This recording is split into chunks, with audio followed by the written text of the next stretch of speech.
Well, those of us who have observed the Boston Celtics, at least for the past 10 years, are aware of the feud that developed between Ray Allen and supposedly Paul Pierce, Kevin Garnett, and especially Rajon Rondo.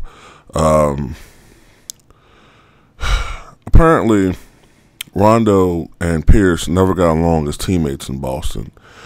And the feud escalated to include apparently both Garnett and Pierce when Allen left Boston via free agency after 2011-2012 and joined the Miami Heat, who were seen as the enemy. And this feud has gone on for years and was especially focused upon last year, or it might have been earlier this year, actually, when there was a 10th anniversary party thrown for the 2007-8 Boston Celtics team that, of course, won the 17th and last championship for that franchise. And Ray Allen was seen as persona non grata, and that he was clearly not invited.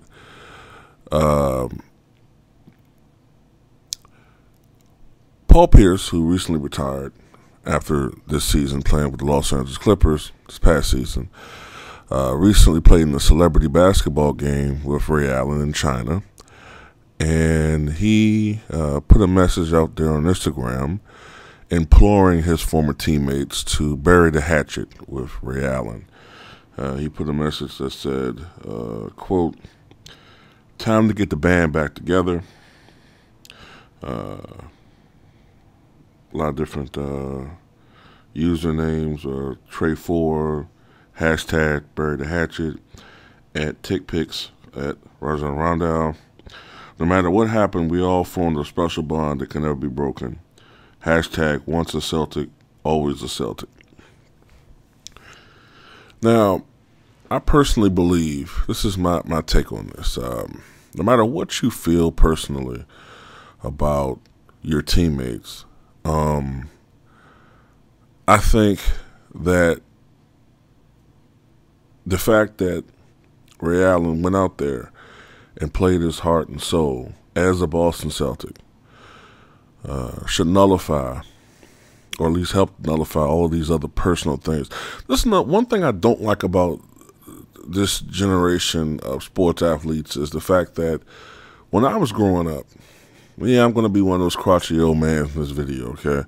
But when I was growing up, you didn't hear about any beefs between, it got out there to an extent, okay? But you didn't hear, how Judd Bushler didn't like Dennis Rodman.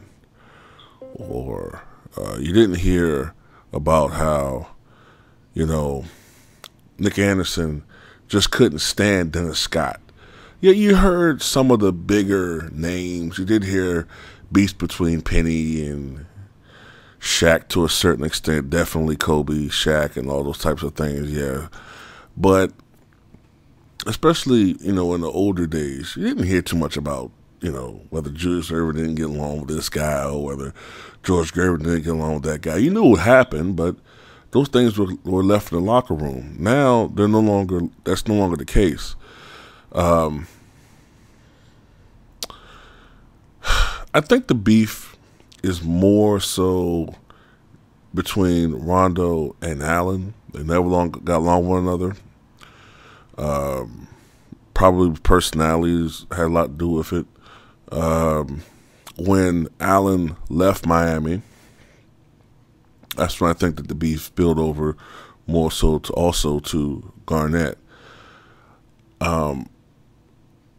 This is my thing. The one championship they won, the 2007-2008 season, I think it's no debate that in that season, Ray Allen was clearly the superior player over Rondo, who was a rookie. He contributed more to that team than Rondo. My vivid memories of Game 6, which was what, a 39-point blowout, I think, over the Lakers. All I remember was Ray Allen just nailing threes after three. I think he shot like something like 7 of 9 or something like that from three that game. I mean, he was vintage Ray Allen. Ray Allen put his fingerprints all over that game. Had it not been for the efforts of Ray Allen during that series, the Lakers may have won that series. I definitely remember Kevin Garnett and Ray Allen putting their fingerprints all over that series. I don't remember Rondo putting his fingerprints over that series. Granted, he was young. Granted, he was a rookie. But I don't remember him dominating that series. So for him to, in the group of the Celtics, to disqualify what Ray Allen did out there, I think is absolutely, in my opinion at least, disgusting, whether you like the guy or not. You can't just, it's not like this was Leon Poole or James Posey out there. This was Ray Allen, a guy who's going to be a Hall of Famer. And 70 Sports TV has said this constantly too, and I agree with this. Ray Allen was always in trade talks, constantly. When it came to the C's trying to stay relevant, trying to make a move to have an edge against their competitors in the Eastern Conference, that being mostly the Cleveland Cavaliers and to an extent the Detroit Pistons earlier on, they were always bringing up trades involving Ray Allen. That does get a little disrespectful. You take that into consideration. You take that into the fact that Ray Allen was the oldest of the group, I think. And, yeah, I think he was older than Garnett, I think so. So he was the oldest of the group. And, you know, he didn't get along with a lot of them, so you really can't blame him for that. I mean, and loyalty only goes but so far. You talk about him being loyal to the Celtics, but every year, his name gets brought up in trades. So Ray Allen left. So, I mean, whatever, man. I mean, to me, if you're going to talk about that team, you're going to talk about that era, and you don't include Ray Allen in the mix, then it's not really the team. You know what I mean? It's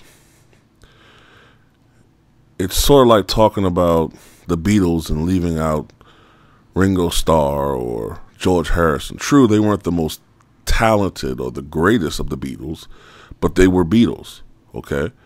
Yeah, Paul McCartney and John Lennon were the legends. George Harrison was good too. But Ringo was Ringo, and he was still part of the Beatles. You get what I'm saying? So, with Jackson 5, I want to use a more, familiar comparison. I mean, Tito was still part of the Jackson 5, whether you want to admit it or not. If you don't include him, then it doesn't make it the Jackson 5. So the Celtics, you have to include Ray Allen. So that's just my take on that. I agree with Paul Allen.